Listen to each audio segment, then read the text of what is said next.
Being good at math as a kid is dangerous. Not, you're going to discover a new number dangerous. More like, you're going to grow up and become an accountant dangerous.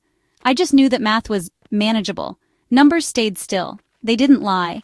3 was always 3, no matter the mood I was in or the weather outside.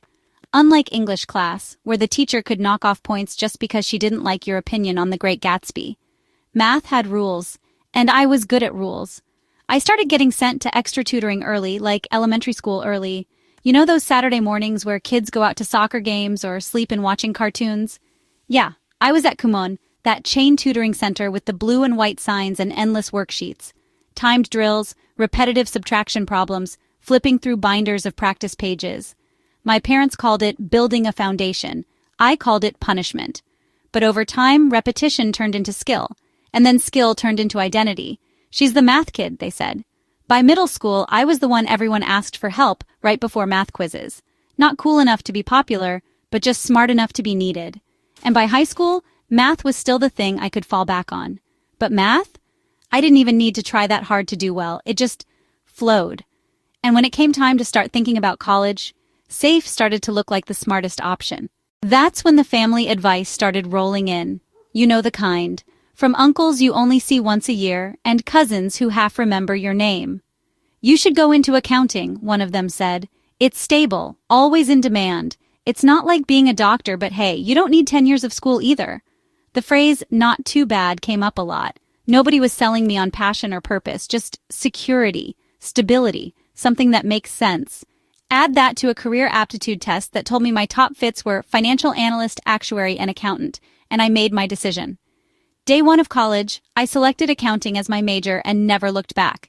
Here's the funny part. I didn't even know what accountants did. I had never seen a tax form before.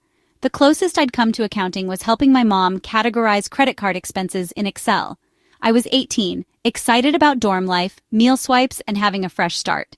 I convinced myself that the unknown parts of accounting would reveal themselves, that I'd learn to love the job once I understood it. My first year of classes, surprisingly tolerable. Principles of accounting, business law, managerial finance. It was all theory, all structure, and all rules. I could follow rules. I could get B's with a few nights of cramming and A's if I actually paid attention in class. It made me feel efficient. Then came the first internship, my entry into the real world. I landed a spot at a mid-sized tax firm in the city. No glamorous office space, no fancy coffee machines. Just a sea of cubicles, a lot of monotone phone calls, and a break room that smelled like reheated fish. The people were nice enough, but everything felt still. Nobody seemed thrilled to be there. They just were. They'd show up, crank through spreadsheets, take lunch, and then go back to their desks. I remember thinking, this is it? This is the thing I'm studying for?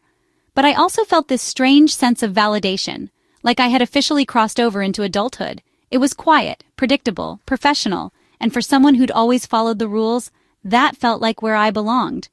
Graduation came and went, and I was lucky, really lucky, to land a job at one of the big 4 accounting firms. You know the ones. The consulting and audit giants, the Harvard of Excel spreadsheets. It felt like a big win. Everyone talked about how hard it was to get in. They even let me choose what city I wanted to move to, which made me feel powerful, even though I had no idea what I was doing. I chose a city, packed up my stuff, and moved into a tiny apartment with 0 furniture and way too much enthusiasm. Orientation was like joining a cult of overachievers. Everyone was fresh out of school, dressed in business casual that looked like it came from the same store. We got branded backpacks, notebooks, and enough onboarding documents to make your head spin. There were welcome presentations and team-building icebreakers, and for a brief moment, it felt like college again, only with way more buzzwords. And then came the work. Busy season is its own brand of hell. 60 to 70-hour weeks, sometimes more. Waking up in the dark, coming home in the dark, eating at your desk, drinking coffee until your heart hurts. And the work? It was technical, meticulous, and never-ending. Audit schedules, tie-outs, SOX controls.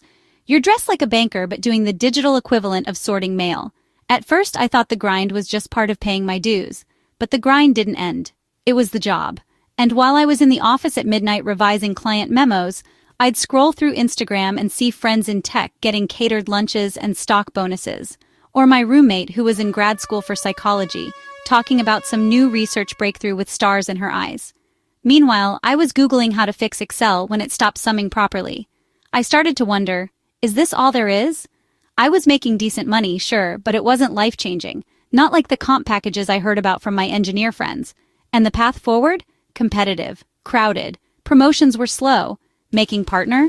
That felt about as likely as winning the lottery. If the lottery required 15 years of loyalty and 0 personality flaws. So, after a few years of doing the dance, I quit. Moved to a smaller bank. More routine work, fewer fire drills. I finally had nights and weekends to myself. I could take actual vacations without bringing a laptop. My stress dropped. I started sleeping again, and for the first time, I got a taste of what life could feel like when your job didn't consume your entire identity. But something funny happened. Once people heard I was an accountant, everyone thought I was the neighborhood tax expert. Family members, friends, co-workers, random acquaintances. Hey, can you look at my W-2? Is it true I can write off my cat?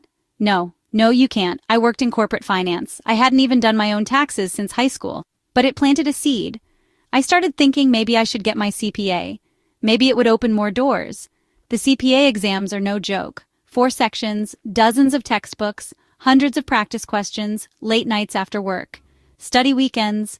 I failed one section, retook another. For a full year, it felt like accounting school never ended. But eventually I passed, got my license, got a pay bump. Another small victory. I saw who got laid off during restructures, who got promoted despite doing half the work. I noticed that while my paycheck was steady, my raises were slow, controlled, predictable. I saw life as a ledger, pros on one side, cons on the other. Passion became a risk I didn't know how to justify. Still, sometimes I wondered, what if I'd taken a risk? Tried something that didn't guarantee a paycheck but lit me up inside. But then again, would I be able to pay my bills? Would I have a savings account? And so here I am, not passionate, not miserable, just content. Accounting didn't give me my dream job, but it gave me a life, a quiet one, a safe one with insurance and a 401k and enough stability to go out to dinner without checking my account balance first. Every year when I do my own taxes, I still use free online software, and I'm okay with that.